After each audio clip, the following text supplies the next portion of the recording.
Dosto, welcome to my channel Kolongpar Assam. বহুত দিনৰ মূৰত আহিলোঁ সো কাইলৈ 26 তাৰিখ আমাৰ নগাঁও যিসকল মোৰ শুভাকাংক্ষী আছে ফলোৱাৰ আছে তেখেতসকললৈ এটি বিনম্ৰ অনুৰোধ যে কাইলৈ আমাৰ ভোটদান আছে মতদান আছে লোকসভা আমি 9 নং লোকসভা নগাঁও হয়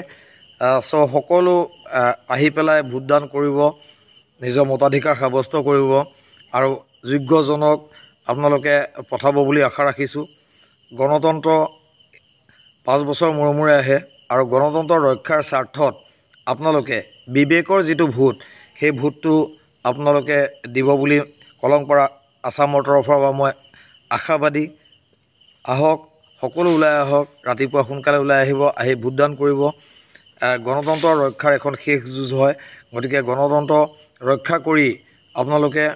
ভোটদান কৰিব মতদান কৰিব আৰু যোগ্যজনক আপোনালোকে দিল্লীলৈ পঠাব যোগ্য এনেকুৱা মানুহ চাব যি পাৰ্লিমেণ্টত গৈ লৈ পেলাই আমাৰ এই 9 নং লোকসভা সমষ্টিৰ যিবিলাক আমাৰ অসুবিধা আছে আমাৰ যিবিলাক সমস্যা আছে এই সমস্যাখিনিক তেখেতে তাত উত্থাপন কৰিব খুব সুন্দৰকৈ উত্থাপন কৰিব হেনেকুৱা এজন মানুহক আপোনালোকে বাছনি কৰিব নকওঁ কংগ্ৰেছক দিয়ক ইউডিএফক দিয়ক বিজেপিক দিয়ক কাবাক দিয়ক কিন্তু আপোনালোকে এনেকুৱা এজন মানুহ বিচাৰিব যিজন মানুহে পাৰ্লিমেণ্টত গৈ লৈ পেলাই আমাৰ 9 নং লোকসভা সমষ্টিৰ যিবিলাক অভাৱ অভিযোগ আছে আৰু লগতে অসমৰ যিবিলাক অভাৱ অভিযোগ আছে সেই অভাৱ অভিযোগখিনি যাতে পাৰ্লিমেণ্টত উত্থাপন কৰিব পাৰে তাৰ মানসেৰে আপোনালোকে মতদান কৰিব এই ষ্ট্ৰং ভয়েছত যোনে তাত উপস্থাপন কৰিব হেনেকুৱা এজন মানুহৰ আপোনালোকে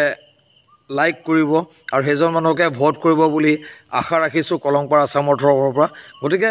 গণতন্ত্ৰত 5 বছৰ মূৰে আমাক সুবিধা দিয়া হয় যে আমি মতদান কৰিম ভোট দিম আৰু এই ভোটটো আমাৰ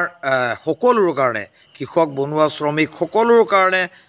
শিক্ষাৰ্থী সকলোৰ কাৰণে এটা ভাল হ'ব ষ্ট্ৰং পইণ্ট হ'ব তাৰ কাৰণে ষ্ট্ৰং ভয়েস লাগিব আৰু সেই ষ্ট্ৰং ভয়েসৰ যিজন অধিকাৰী হয় সেই অধিকাৰীজন আপোনাৰ বিবেক যেটো হয় সেই বিবেকৰ ভোটটো আপুনি দান কৰিব বুলি আশা ৰাখিছোঁ ইয়াকে কৈছোঁ গতিকে কাইলৈ আমাৰ এটা উৎসৱ হয় সেই উৎসৱটোত আপোনালোকে সেই উৎসৱত হাঁহি ফূৰ্তিৰে সকলোৱে সমন্বয় ৰক্ষা কৰি পেলাই হিন্দু মুছলমান ধৰ্ম নিৰ্বিশেষে জাতি বৰ্ণ ধৰ্ম ভাষা নিৰ্বিশেষে গণতন্ত্ৰ ৰক্ষাৰ স্বাৰ্থত কাইলৈ মতদান কৰিব বুলি আশা ৰাখিছোঁ কলংপাৰ আসামৰ তৰফৰ পৰা ধন্যবাদ জয় অসম জয় হিন্দ